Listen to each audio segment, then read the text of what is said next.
Psychology has an exact answer for this. The precise moment a woman starts missing the good man she took for granted. And it isn't when he finally walks away. It's earlier than that.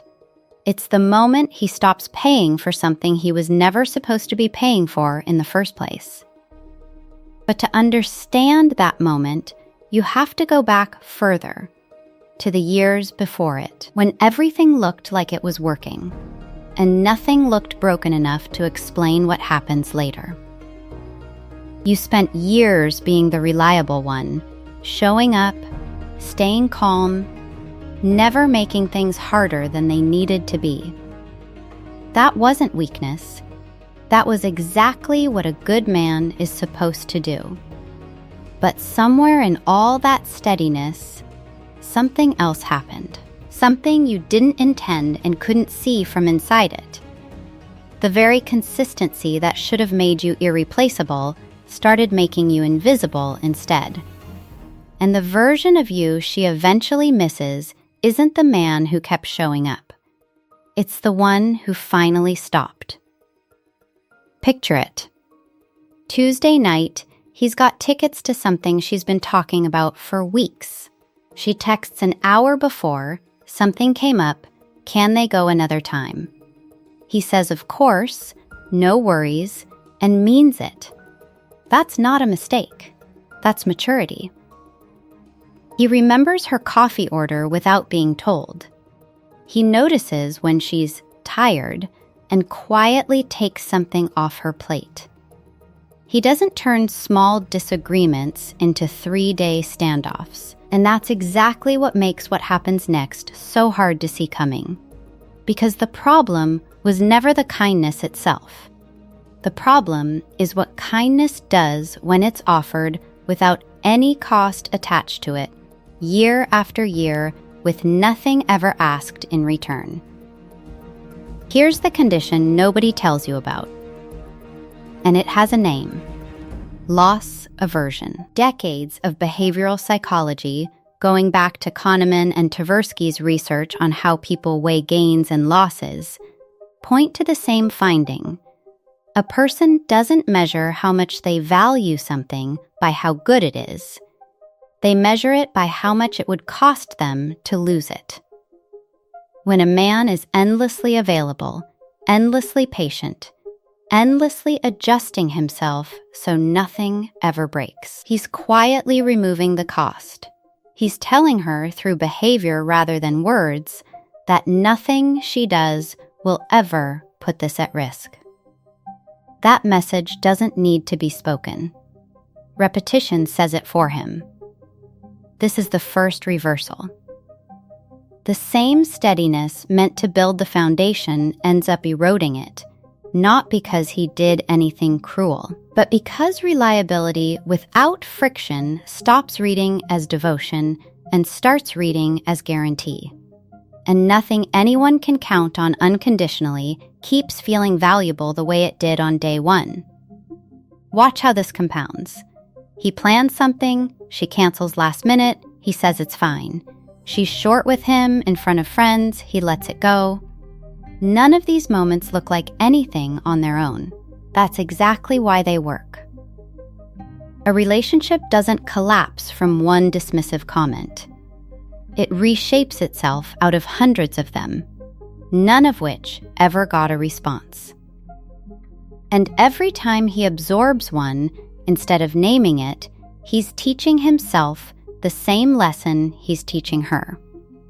That keeping the peace matters more than saying what actually bothers him. Two people end up learning opposite lessons from the same repeated pattern.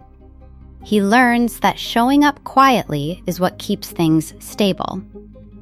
She learns, without ever consciously deciding it, that nothing here requires her attention.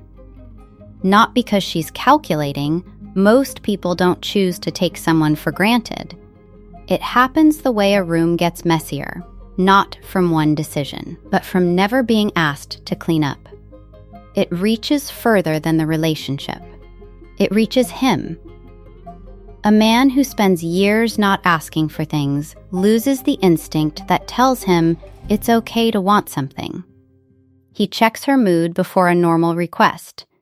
He apologizes for things that weren't his fault. He starts editing his sentences before he says them out loud. That's not communication anymore. That's damage control, happening in his own head before it ever reaches her. Ask yourself something uncomfortable. If every disagreement ends with you backing down, what are you actually teaching someone about how to treat you? Here's where the meaning shifts again. It's easy to read her coldness as a verdict on him, proof he wasn't enough. But her disengagement usually isn't a fixed judgment. It's a reaction to an environment that stopped asking anything of her. People don't stay engaged with things that never require their attention. That's not an excuse. It's a mechanism. So, what does he do once he notices? He tries harder. More effort, more thoughtful gestures, more patience than before. This is where the pattern turns cruel, because trying harder from the same position doesn't interrupt the dynamic. It confirms it. If unconditional effort taught her nothing was ever at stake, more unconditional effort is just a louder version of the same lesson. This is usually where it starts to genuinely hurt. Not one bad night, the slow realization that the thing he thought was working might be the actual reason the relationship stopped feeling alive. And this is exactly where the more dangerous mistake shows up. If constant accommodation isn't working, the obvious next move looks like its opposite. Go cold. Stop initiating. Let her feel the absence. Distance can genuinely reveal what presence had been hiding, but manufactured coldness, done as a strategy instead of an honest shift, usually collapses under its own performance. People can tell the difference between someone who's withdrawn because something changed in him and someone who's punishing them while waiting to be noticed. So if endless accommodation erodes things and manufactured coldness backfires, what's left? Not a technique. A redirection of where his attention goes, away from managing her perception of him, toward reattaching his own sense of worth to something that doesn't depend on her noticing it at all.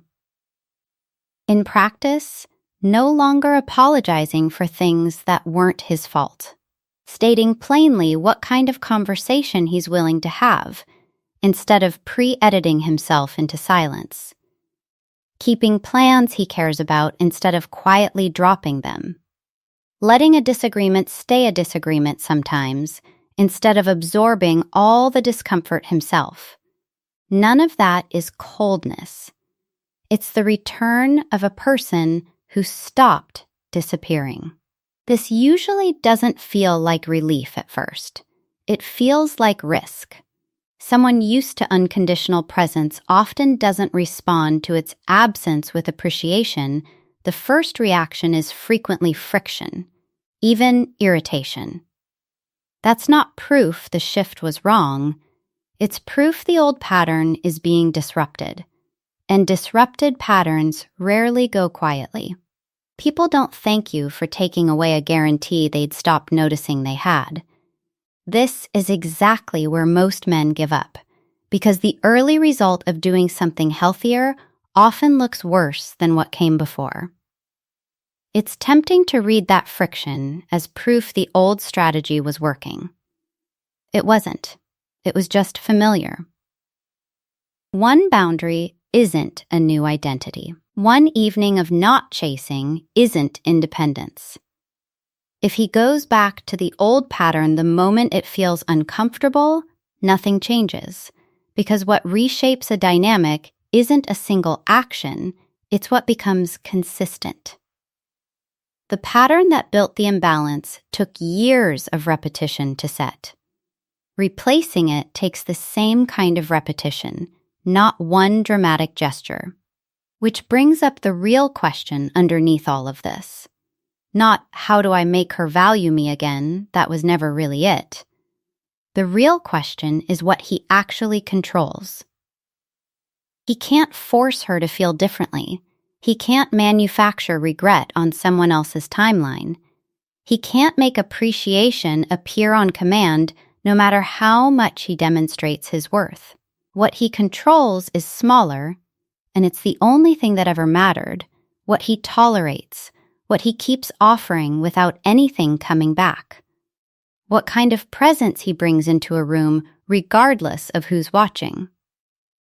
And this is where the title finally makes sense. When a woman starts missing the good man she took for granted, it's rarely because he tried harder or waited long enough. It's because the guarantee finally disappeared.